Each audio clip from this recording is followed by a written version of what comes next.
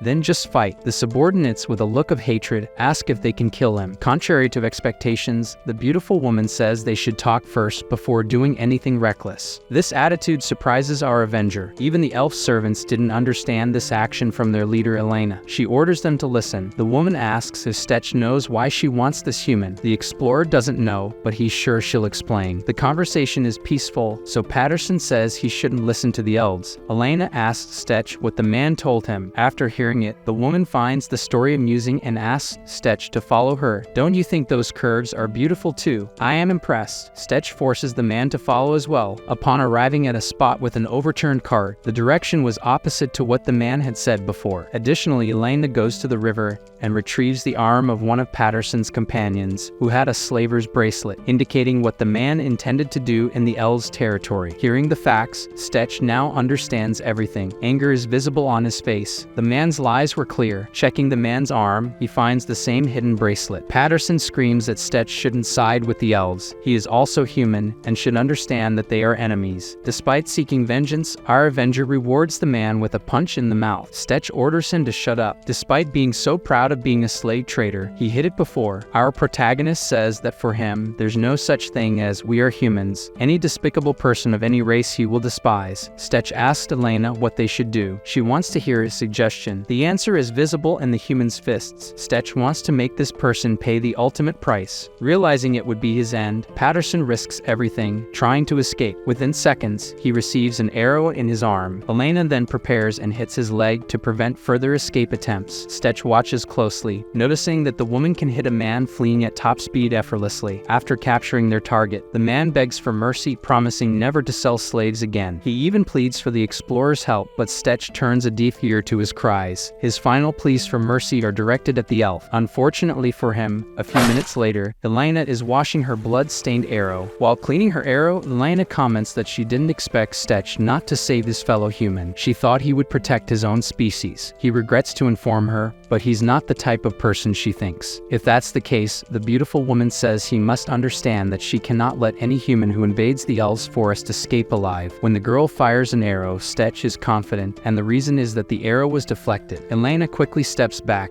realizing that Stetch must be a powerful mage as she didn't see him casting a spell. Our villain activates recovery magic and crosswind magic. Elena notices an enchanted ring on the explorer's hand. She says she doesn't sense mana from him, so he's not a mage. They will spread out and attack separately until the mana for the ring is depleted. The elves use level 5 continuous shooting, which gives more precision when focusing on a single target. The attacks are useless against the explorer. Stetch asks why they bothered explaining everything to him before if they intended to kill him from the start. Elena simply didn't want Stetch to think elves are a race that kills without reason. He needed to know why he was going to die. Memento tells Stetch to stop wasting mana. The explorer now uses his sword skills to defend himself. It's easy since the arrows only aim at his head. Stetch, on the other hand, tells Memento he won't use mana because any of his abilities would kill the two elves. Even if his ring thinks its owner is weak for showing mercy to those trying to kill him, Stetch uses his attack only to intimidate the enemy elves. Taking advantage of an opening, he hits one of the elves hard in the teeth. It's unclear if the elf didn't lose them all. Elena asks if the ring is an artifact, and Stetch shows it to her without concern. The woman is stunned by this. She hates such things and attacks Stetch more fiercely than before. With a look of hatred, she says something so disgusting can exist. This is unexpected for our villain. He doesn't understand what she means but knows it's bad and about them. The beautiful elf takes advantage of this moment of distraction and moves to Stetch's blind spot. The woman is relentless and hits his chest. Now the scenario is two elves down and our villain with a chest wound. Despite the pain, he is able to control himself and uses his recovery abilities. Elena sees this and, even without knowing it's a spell, notices the wound closing. She then makes more holes in Stetch. He sacrifices his arm to defend himself, knowing that despite the pain, he can heal later. Stetch now decides to retaliate against the elf. However, Elena can predict his intention and shoots his ring to prevent the attack. He didn't imagine it was possible for someone to foresee his attack and stop it with a simple arrow. Memento explains that before attacking, a large amount of mana gathers in front of him. She can sense the mana and predict it will be a powerful attack. Practically, it works this way, but one needs superhuman reflexes for this, so it's unlikely that Elena is an ordinary elf. Stetch agrees and advances with his sword, forcing her to retreat, but without giving her time to react. He advances again. He is repelled by Elena's arrows. Activating Crosswind, he repels the projectiles. Her strategy was to explode his head from a blind spot while staying cautious about the ring, but she's surprised when the protagonist hits her with a punch instead of using magic. Stetch tells her that feeling too many things is a bigger problem, as she can't move while in the air, and he knocks her out with a headbutt. After hours, Stetch comments that he has never had trouble with an opponent since he took swordsmanship lessons. Elena wakes up, questioning what he aimed to achieve by entering the forest this way, but the boy tells her it has nothing to do with the elves and he didn't want to fight her, but she would pay dearly for trying to kill him. He takes Elena's bag and says he was only here for the dungeons. She was lucky to get out of this situation so easily. He steals a map from her and says he'll return it if he meets her again. Elena tries to make him stay, but Stetch ignores her. After a few minutes, he discovers that the dungeon is actually beneath a tree. Memento questions how he became an adventurer with such poor senses, and he explains that it's usually because trees don't grow close to dungeons due to the density of mana. Entering the dungeon, the boy is excited to explore it, trying to activate the pathfinding ability, but lacking experience with this type of dungeon. He uses animal instincts to echolocate, mapping the place through vibrations. Memento starts a conversation, asking when he became an adventurer. The boy says he started at 12 and, if he wants to continue his lifestyle, he must be capable of handling situations like this. After descending into the dungeon, the protagonist becomes suspicious because, normally, something should appear at such a deep point, but they haven't seen anything. If there were monsters, he would hear their heartbeats. Then they come face to face with a gigantic tree, and Memento says they should have opened their mouth for something to happen. The explorer asks if it's a monster, but the artifact says it's a rigid root and advises against touching the other plants. Stetch realizes it's no surprise not hearing any heartbeats since nothing here has a heart. Understanding there's still a long way ahead, the boy advances through the dungeon, cutting and dodging vines pursuing him. Even though there are many, they're easy to handle, but when he opens his mouth, the vines trap him. Memento mocks this again. The root starts sucking his blood, but as it begins to hurt, the protagonist activates Crosswind and decides to take the situation more seriously, casting a fireball spell that devastates the vines, while Memento reminds him to absorb everything he sees. After finishing the dungeon, new messages appear stating the artifact's mana grew from 150 to 250 and 2 new abilities were added, including reflective skin. However, Elena approaches from behind. By reflex, Stetch puts his sword to her neck. Elena says she's not there to fight. Suspicious, the protagonist asks if she wants a rematch and what brought her back to him. Was it the map? Surprisingly, Elena kneels and says she doesn't care about the map or anything else. She just wants her pendant back. Her companions arrive later, but she puts them to sleep with punches to the chest when they notice the necklace in the human's hand. Elena, the beautiful elf, says she'll do anything to get her pendant back. Stetch says this is very naive of her, and if he were an evil human, he could take advantage in many ways. The girl seems unbothered and insists he's not evil since he saved Patterson and then let him die after discovering he was a criminal. Stetch then questions why the pendant is so important to her. If it's precious, he will return it, but with one condition: she must help him avoid the elves while he searches for dungeons. If they encounter any, she must ensure they leave him alone. He even suggests he could pretend to be her slave or be taken for interrogation. Help avoid future battles with elves they might meet along the way. The elf then writes a letter to her unconscious companion, explaining she'll be away for a few days. If the elders ask, they should be told she's taking care of a distant area, and there's no need to worry. Elena remembers her past when the forest had been her home for as long as she could remember. Her grandmother, who took care of her, told many stories, always saying something about humans. Humans are creatures whose greed stops at nothing until they get what they want. Among all the humans Elena had encountered, none gave her any reason to believe otherwise, until she met Stetch, who showed her something different from greed. Stetch confesses to Memento that this moment feels strange, prompting Memento to mock him, saying it would be even stranger if they talked as if nothing had happened, given that they were about to kill each other just moments ago. Stetch tries to apologize for forcing her to follow him, but she interrupts, saying she isn't sure if he is a bad person, but she also isn't sure if he's a good one either. She asks why he wants to clear all the dungeons here, since even if he seeks wealth and artifacts from the dungeons, it doesn't explain why a human would venture into the forest for that. Stetch replies that it's complicated and he isn't sure he could explain it to anyone moment before elaborating on his goal. 4 days later, Stetch finds himself in a hole, tied up with a rope. He comments that it's not too deep for him to escape, but the design makes it really difficult, confirming that there truly are all kinds of dungeons out there. Hearing a noise, insect-type monsters appear and are easily defeated. Stetch asks if Elena is okay. Then they encounter a giant ant that attacks her. Elena dodges with a leap, draws a scimitar, and injures the ant. Another ant is about to strike her, but Stetch notices and attacks the monster threatening the girl. He tells her to stay behind him as the ant attacks. The explorer uses his fire magic on them, his powerful attack roasting the ants. Elena feels the heat on her face and wonders, what kind of human is this? Had he been holding back on her before? He could have torched them all from the start. Moreover, how many spells can this guy use? This last question she asked out loud. Stetch responds that he's not sure, but it's definitely more than 10 spells. He says these ants are the first inhabitants of this type of dungeon. Their exterior is resistant to cuts, but not to being roasted. Elena notices that the explorer seems to absorb something from the defeated creatures and asks if all artifacts have this capability. Obviously not, but for him, it's not so unusual. Elena explains that absorbing mana is inherently different from using it. This artifact being able to do something like this means it can access something more primordial in living beings, something like the soul. Stetch says that this artifact can indeed absorb the mana of monsters, but only from the dead. For him, this isn't something that harms people, so it's not a bad thing. These words don't seem entirely true to the elf, who finally says they should continue their journey. Now our Avenger becomes suspicious of the girl's words. Could Memento have access to his soul? It doesn't matter much since he's dead anyway. Reaching the deepest point of the dungeon, there are 2 entrances. The explorer asks the elf why it's so complicated, and she explains that the complexity of this dungeon is one of the reasons the elves have never been able to clear it. Stetch gets an idea and then drives his sword into the wall, activating his animal instinct, which makes him feel hundreds of ants, as if the entire dungeon were an anthill. Elena reinforces that this dungeon is so complex that no one has ever reached the end. The girl grabs the explorer by the neck and squeezes, but instead of what he expected, she covers them with a cloak that renders them invisible. The reason becomes clear as a gigantic ant appears, searching for them. Memento suggests to his owner that he follow the worker ants to where they are taking the eggs, as it will surely lead to the queen. Stetch admits to his ring that this is a smart idea, but when he tells Elena, she says that all such tactics have surely been tried by the elves before and won't work. While the girl disagreed with all of Stetch's ideas, Memento was responding to his owner, making it seem like they were communicating without seeing each other. Their strategy was to advance deeper into the dungeon, with Stetch throwing fireballs while under Elena's invisibility cloak, cutting down the ants that were attracted, and the girl using her arrows to dismantle the ants' limbs. After a long time of destroying everything in their path with their skills, Stetch activates his animal instinct and senses something nearby that is terrifying. Elena finds objects lost in the dungeon, belongings of elves that are cursed. They were likely left by those who died here trying to complete this dungeon. Because they are cursed, she can't return them to the families. Memento comments that it would be good for his companion to take these items, as he needs such things for the aura of curse. Stetch is unsure if Elena will let a human keep the elves' belongings. Even though it doesn't seem right, he decides to ask if he can keep them. The busty elf questions why he wants them, as cursed items can kill the person who uses them. She then says that if he believes they can be useful, he can take them. The protagonist puts the bracelets on his wrists and says they can move forward now, his evil smile making it clear that the curses don't harm him. They continue until they find the queen of the place, likely the boss of this dungeon. Elena shoots arrows at the queen ant, which awakens all the eggs in the area, leading an overwhelming number of ants to attack. More ants approach through the dungeon tunnels, irritating the adventurer. The situation is now a complete disadvantage. His plan is to eliminate the queen first. As he launches fire attacks at the queen, other ants protect her from being roasted. This leaves the explorer with no alternative. Seeing how things are unfolding, he realizes his only option is to activate the curse aura of the items he picked up. Stetch uses an air attack to collapse the tunnels, preventing more ants from entering the queen's lair. Now it's just him and all the terrifying monsters inside. Activating his cursed items, it becomes unclear who the real monster is. Items exposed to dungeon energy for too long become cursed, causing adverse effects like physical problems and debuffs to the user. Most people want to avoid these items, but this doesn't apply to Memento Morton, the artifact that feeds on negative energies. Stetch orders Elena to stay behind him and not move. He uses several items and sends a curse aura around, causing a debuff to all creatures around the explorer. All the ants kneel around him, including the queen. This effect also applies to Stetch, who kneels as well. Only Elena remains unaffected by the curse's negative effect, which surprises her. Stetch needs to maintain the effect on the creatures, making Elena responsible for killing the queen. Elena shoots 2 arrows directly at the queen, killing her. After that, the explorer releases the curse effect, and the other ants are ready to avenge their queen. Stetch grabs his elf companion and activates his electricity magic, killing all the worker ants in the area. The busty elf says she has never seen such a reckless human, but also admits she has never seen anyone who could clear a dungeon that the elves never could. The explorer absorbs the dungeon relic, the queen's heart, boosting his artifact stats and increasing his mana limit. Stetch takes the scroll that teleports them out of the dungeon and activates it. 3 days later, our duo is in search of the next dungeon, the oldest and most dangerous dungeon in the Elven territory, the Red Tree. The girl warns that they will die there, but Stetch says he is stronger than before, and everything will be fine. Memento warns his companion not to reveal the secret of his strength. Elena says the most dangerous part of the dungeon is the elves. The Red Tree dungeon is just past the Elven village, and they won't be able to avoid them as they have been so far. Stetch must do everything the girl commands. Elena notices tracks on the ground, identifying them as deer tracks, but in reality, they are the tracks of striders. She explains that striders are the best scouts of the Black Forest elves. Elena explains that they are not the type to lead tracks as they pass. She also says they probably wouldn't defeat the explorer in a one-on-one fight, but if they come prepared to kill, he will die before discovering where the arrow came from. After a few minutes, Elena stops,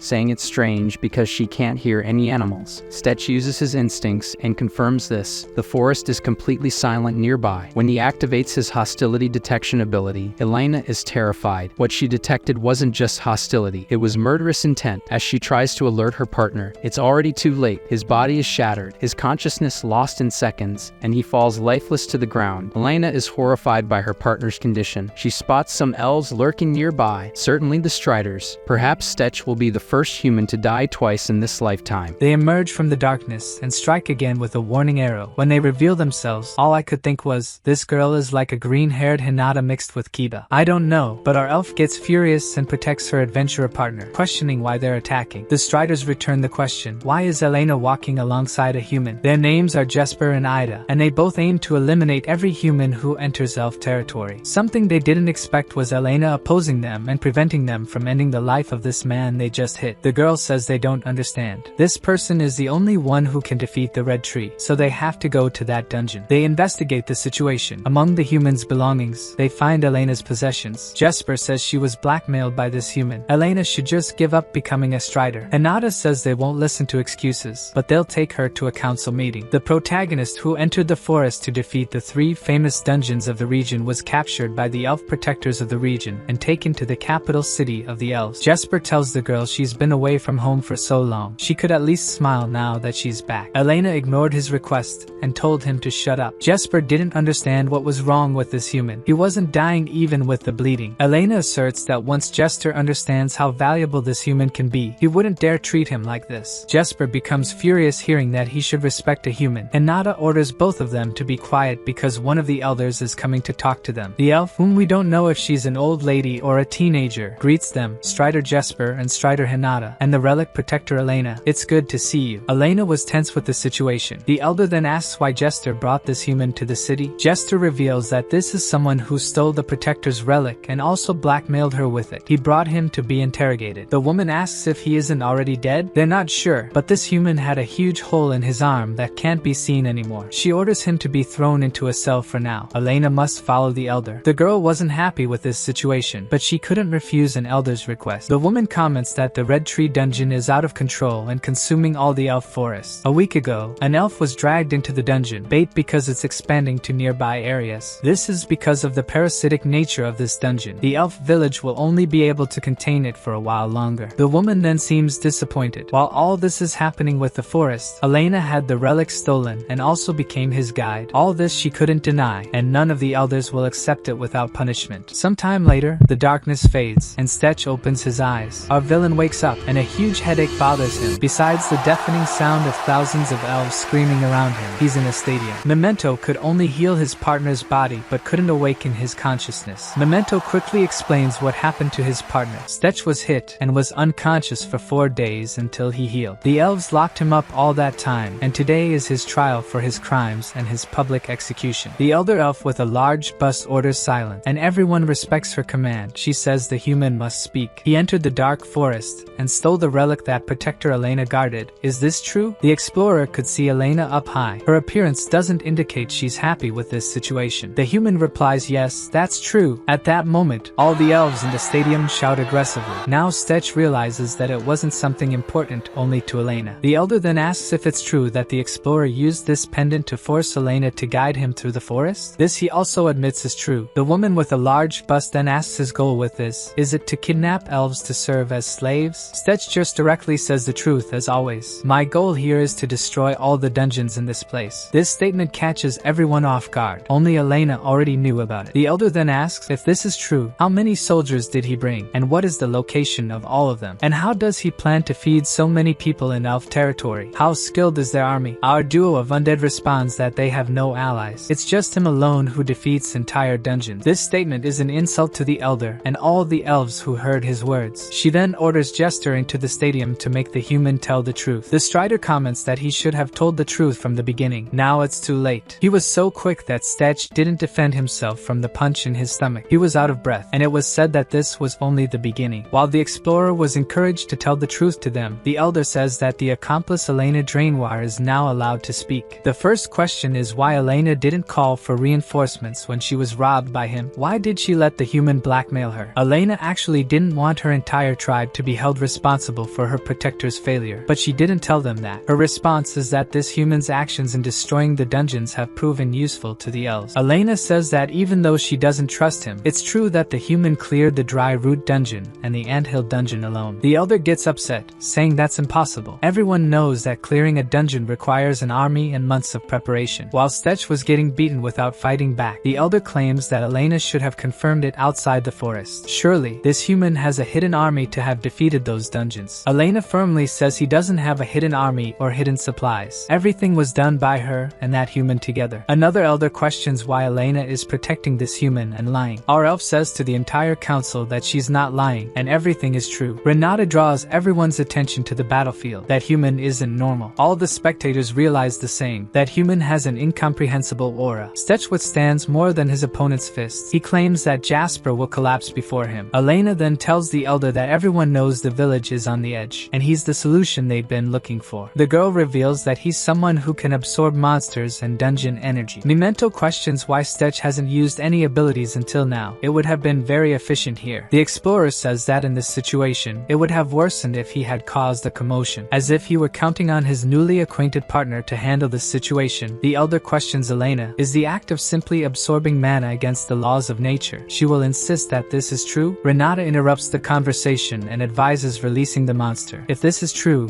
they will know. Mentioning the monster brings concern to the elders. Renata is respectful and asks if Elena agrees that the explorer proves his abilities against the most powerful creature they know. She says that's perfect. Jester, upon hearing his name, surrenders and asks the explorer to calm down. As a gesture of peace, he frees his arms. The creature's roar shakes the entire stadium and Stetch's ears. Do they want him to go deaf today? There stood an armored bear before him. Stetch had never seen reports or records of a domesticated armored bear, so how were they keeping it in a cage? The elder thought it was an exaggeration, but Renata disagreed. If what Elena said was true, then this might not be enough. The elder with the large bust ordered him to demonstrate his abilities, and he understood they wanted him to fight that monster, but he wondered if they wouldn't give him his weapon. The protagonist realized his ring could hide beneath his skin. Memento made it so as not to draw attention and be separated from its owner, thinking the elves might have taken it. Stetch decided to use fireballs to see how the bear would react. The bear defended against the fireball with a single blow of its hand. This volibear is truly impressive, our villain said. Stetch decided to use the blast of air. This attack was powerful, and yet the bear resisted, enduring the pressure of the blast, which was unbearable for all the other elves sitting in the auditorium. Soon, the bear was unscathed, which shocked him because his attack didn't affect it. The bear roared and attacked him, but the protagonist dodged the attack and used his electricity ability, which left the bear feeling dizzy. Renata asked Jester if he had given any artifacts to this human before. He hadn't done that, and they had taken all his objects. Volibear smelled like barbecue, which surprised the elders because they didn't expect that. Elena, on the other hand, was excited. Volibear still ready to attack, and Memento reminded Stetch that he was running out of mana. He knew that, but he found out that his electric-type attacks were effective against the bear. The armored bear attacked him, and he avoided the attack using a wind boost. He jumped to Volibear's head and shot a fireball directly at the bear's face. Its head burned, and it screamed in pain. Our Avenger grabbed its tongue, forcibly opened its mouth, and grinned wickedly. Could it be that inside this fake Volibear is even weaker against electricity? After a thundering smash, Volibear was being absorbed by the human. They called him a monster because it went against the laws of the universe. The elder with the large bust ordered everyone to be silent. They must respect him now. Besides, what choice do they have now? The elder who doubted Elena before apologized for it. Our favorite elf then asked what they planned to do now. What else could they do? They had no choice but to let him clear the dungeon because that dungeon was a threat to them too. For the first time, they asked the human's name, and he answered. The elder stated that, to fulfill their request, he risked his life to demonstrate his abilities. But first, she wanted to ask why he initially took Elena's artifact. He explained that he didn't know it was an artifact, and had no intention of taking it from her because he wanted to challenge the red tree. With a serious look, the elder said that if he wants it so much, they won't stop him. However, they won't support him with anything other than basic supplies. Stetch feels like this woman doesn't like him. Elena says she wanted to go with him, but the elder didn't allow it. She tried to persuade her because the Red Tree dungeon was on another level compared to the other dungeons, and no matter how strong he was, sending him alone was risky. However, the elder repeated her words. She still needed to take responsibility for losing the artifact. Memento says that basically, they don't want to send their precious elf to a dangerous dungeon. I think they're right. What about you guys? Elena really wanted to help, but they didn't let her. Since she was so worried about him, Stetch asked if she had forgotten that his artifact got stronger every time he cleared a dungeon. He said he's not as weak as the elves think. He doesn't plan to die. The elf elder ordered to return his equipment and asked if he needed any supplies. Stetch replied that some potions would help. Meanwhile, near the dungeon, the Striders tried to stop the Roots from crossing the border they had created. Their captain aimed at the Roots and commanded his colleagues to block them at all costs. Before he could avoid it, the Roots captured him, wrapping around his body like in those weird animes you might imagine. An explosion freed the captain, and they celebrated that help had arrived. To the surprise of the elves, it was a human who was there to help. The captain asked what happened. Why is there a human so deep in the dark forest? Renata warned not to dare touch that human. If anyone did, she would cut off their pee-pee. The captain asked Jester why two Striders were accompanying a human. Jester replied that he didn't know, but the elder's order said he was probably their last and only hope against that dungeon. The protagonist burned all the Roots outside and waved to them saying he's going now, pointy ears. Meanwhile, in the elf village, Elena asked her grandmother why she stopped her. The old lady with a teenage face replied that she would never send her to the Red Tree. Elena's grandmother only had Elena after her Nora, and her son died because of the Red Tree. Elena is her only granddaughter and living family, but the girl was worried about her people dying, and if their frontline soldier lost, not only would all the elves be wiped out, but the entire forest would turn into a dungeon. Wouldn't it be better to support him as much as possible? Her grandmother didn't agree with her. Is Elena their best chance? Not for her grandmother. She already lost her son, and going to the Red Tree wouldn't improve anything, only increase the chances of losing her last family. Elena wanted to disagree once again, but her grandmother wouldn't allow it because this is not up for debate. No matter how strong that human is, if he dies, they won't have problems. What the elves need to do is come up with a plan B. The elder with a sad look said he can't be compared with Cain. At least this human can buy some more time for the elves. Meanwhile, in the Red Tree dungeon, elf skeletons were scattered everywhere. The atmosphere of the dungeon was quite intense from the start. The protagonist agreed, as he could almost smell the blood in the air, which was a bit worse than in the first dungeon. He examined the area and found dungeon plants, so he asked his artifact if it knew anything about these plants. Memento was surprised to see where the protagonist had reached, as his ability to find a way didn't work in the first dungeon. He drew his sword and attacked the Roots with his sword. When he released the gas cylinder, it caused an explosion that broke the ground. He descended and replied that its effect was a sinkhole, as he found some underground plants. He recognized them as familiar and smelled an unbearable odor. He approached the flower and saw an elf inside it, completely dehydrated. Memento couldn't feel any life from that elf, considering the foul smell coming from the room. He assumed that everything in that place was probably elves. Some roots attacked from behind, and he cut those roots with his sword. They didn't let him interrupt their meal, but he also didn't plan to let them eat peacefully. He removed all the living elves from those sacks and tried to wake one of them up. As he kept screaming, Stetch slapped him to calm down and be quiet. Here. Why you bully me? You fucking bitch, why you bully me? He shouldn't be afraid of those plants. He gave him an escape scroll and instructed him to use it to leave as soon as everyone woke up because he had to go now. The elf grabbed his shirt and asked him to wait because they had to save someone who was the only reason they were still alive. He didn't want to leave without that person, Cain Drainoir. And speaking of the devil, Cain regained consciousness and wondered if they still hadn't had enough. He's at his limit now. Someone destroyed the wall in front of him, a human carrying an elf boy. The elf was happy and confirmed that was Cain. Stetch was amazed to see those disgusting things. He ran to Cain and explained that it might hurt a bit, but he should bear with it. The other elf asked to be gentler with them, and in a few seconds, the elf boy was the one who should be gentle as he carried Cain out of the dungeon. After they got out, our Avenger asked if it was Drainoir. Is it really who he thinks? Memento says yes and is not sure about letting that weak elf take this important person. Stetch asserts that he can feel the owner of this dungeon behind that wall, and that he's eager to get his hands on Stetch. Cain is safe now. The protagonist did what he's used to doing to get into places and destroyed everything in front. In this place he found what he expected, a giant and terribly strange creature. He didn't know that disgusting plants like this could exist. The tree began to move its branches towards him when he asked if it had any information about the dungeon guardian. It was a subspecies of the world tree, probably of the same species as the tree growing over the dungeon. It was so imbued with mana that he couldn't even discern what it should have originally been, and now it was just an abomination. Stetch was impressed to see that the tree was coiling its vines to defend itself, showing to be semi-sentient. He attacked the tree with a fireball, but a wall of blood appeared to protect it. He was worried because that monster was very cunning, and none of his attacks were having any effect. He assumed that electric attacks wouldn't work either since it was a tree. That made sense because the guardian had been at the top of the food chain of the dark forest for centuries, so it wouldn't be easily defeated. It probably wasn't the first time it captured a mage so powerful and absorbed his mana. The protagonist attacked the tree with his sword, commenting that the person was a mage, but was blocked and severely injured by the vines. Even with passive abilities helping, he ended up being captured. Stetch drank a healing potion to preserve mana and threw the tube at the monster's head, warning it not to get cocky for being a bunch of mana. He was then shocked to see the tree laughing at him and wondered why a disgusting monster ignored the basic instinct of the guardian to protect the dungeon. He realized that the tree's influence went beyond the normal limits of a dungeon because there were no other monsters, only carnivorous plants. It even had a mechanism to capture and store future nutrients, indicating that it had an ego. The more he looked at the tree, the more disgusting it seemed. Using wind magic, he managed to escape and became furious. Stetch challenged the tree to attack him again, promising to kill it, even if it was the last thing he did. The monster became enraged and attacked, and he avoided all the attacks using his dancer skills. After dodging the attack several times, he was surprised to see that a plant could be provoked. He noticed that the tree was struggling to cut its vines into smaller and thinner pieces. Stetch honestly said that there was something he wanted to try against the armored bear, but couldn't because of the many people watching. A combination of fireball and air blast, creating a storm of flames. The tree tried to protect itself with its vines, but still got hit. The heat of the atmosphere made Stetch sweat. Memento instructed him to unleash as many attacks as possible while he had the chance, so he ran towards the tree. He used electricity magic on the vines attacking him from behind. Memento began to find his partner very confident. Does he have a plan in mind? Stetch said to look closer. The tree's body was made of solid and rough vines, but there was a part that seemed particularly important. He approached the tree's face and punched it, making his hand penetrate deeply into the tree's throat. He used a curse aura on it, knowing that alone wouldn't be enough, so his artifact asked him to do something else. He remembered Gerald and used his desire for revenge as motivation. He activated his curse-devouring ability to absorb the cursed items he took from the elves before and were in his fist. With this, he reinforced his fireball ability into Darkness Inferno. A fireball turned into a hell, emitting high-temperature flames and incinerating the target. Outside the dungeon, two elders and Elena went to the entrance of the dungeon to inquire about the current state of the dungeon and if they knew if the human was dead or alive. There was no way to find out at that moment. It had been a while since he entered, but there were no abnormal activities. The elder said it was her turn to try to suppress this dungeon. Captain Nazir panicked at the intention of Elder Bellanora entering the dungeon. The man advised her not to be hasty. To everyone's surprise, suddenly some elves appeared, and he instructed his people not to shoot at them and to lower their bows. Jester was surprised to see that they were the missing elves and ordered them to be moved to a safe place. The elders, Elena, and Captain Nazir were shocked to see these people, especially that Cain Drainoir was alive. Elena ran fiercely towards her father. They wondered if the human was responsible for this. Cain opened his eyes, and the girls cried with happiness to see that he was really alive. The elf asked Captain Nazir to send reinforcements to the dungeon, explaining that a strange human had entered alone and saved them. They received his escape scroll, but as powerful as it was impossible for a human to leave alive, so he pleaded for help. Then a strong wind came out of the dungeon, and a lot of dust, shocking them. Elder Bellinara shouted that they must all go help the human right away. Jester and Renata prepared to go, and then the unexpected happened. The human teleported with a scroll out of the dungeon, and it collapsed. Stetch was talking to his hand when he realized he had a big audience in front of him. Everyone was shocked to see the human alive, and their attention turned to him. They were happy because the red tree had been eliminated, and he saved them all, making them free. While a hero emerged among the elves, Gerald wanted to leave as soon as the soldiers arrived. He asked Ballstock to wait and take care of some things for him, which surprised him. He handed him a letter and instructed him to look at it because it was a new dungeon that a spy in the kingdom of Gallia had discovered and sent to him. He wanted him to take care of it, so Gerald instructed him to choose some people from his elite guard and get the artifact as soon as possible. The dungeon was technically in Galan territory, which could cause international conflict, so he had to be careful and not get caught. He understood his task, and the prince decided to go first to the northern border, meeting him there after finishing at the dungeon. Meanwhile, Stetch was leaving the forest with Elena. He told her that he wasn't racist, but wouldn't it be dangerous to go to a human village with those pointy ears or face paintings? She asked him not to worry because as long as she had those marks, she would look like a regular human to others, although it was useless for those who already knew her identity. Stetch was surprised, wondering if it was some secret technique of the elves, but he wasn't so surprised since they could even detect dungeon formations. He remembered that Cain explained to him that certain mana-sensitive elves, like his family, could see the mana flow. Sometimes mana concentrates at a point so densely that they can't even look directly at it, and that's when a dungeon forms. The protagonist understood that he meant that a dungeon had just formed, and he confirmed it. Memento was happy because there would be no one to interfere, but that had been the situation for some time, so they needed to clear it before others found out. Elena was ready for them to leave, as she would go with him. He thought she was too old-fashioned, as no one else repays the village's debt. Memento thought she would be useful, as an elf's ability was really useful. The protagonist agreed, maybe because she used to be a strider. She's fantastic, as elven mobility, is a powerful archer, and even detects dungeons. Elena wanted to know why they were going in that direction. He explained that a small village was ahead of them. They would rest there before traveling for another week. After covering some distance, they spotted the town, and he instructed her to stay behind him all the time, even though she looked human. Memento questioned why the explorer was so confident. Doesn't he have a bounty on his head? Stetch believed that was nonsense. They would never recognize him since he wasn't even wearing the same clothes. Memento now doesn't know if his partner is an idiot or not. They reached the entrance of the village, and the guard asked for his name while looking at the wanted list. He replied that he was Ryan Gosling. When asked the woman's name, Elena thought about Stetch lying and also did the same. It's Selena Gomez. The guard looked at them suspiciously but soon gave them the permission plate and instructed them not to lose the permission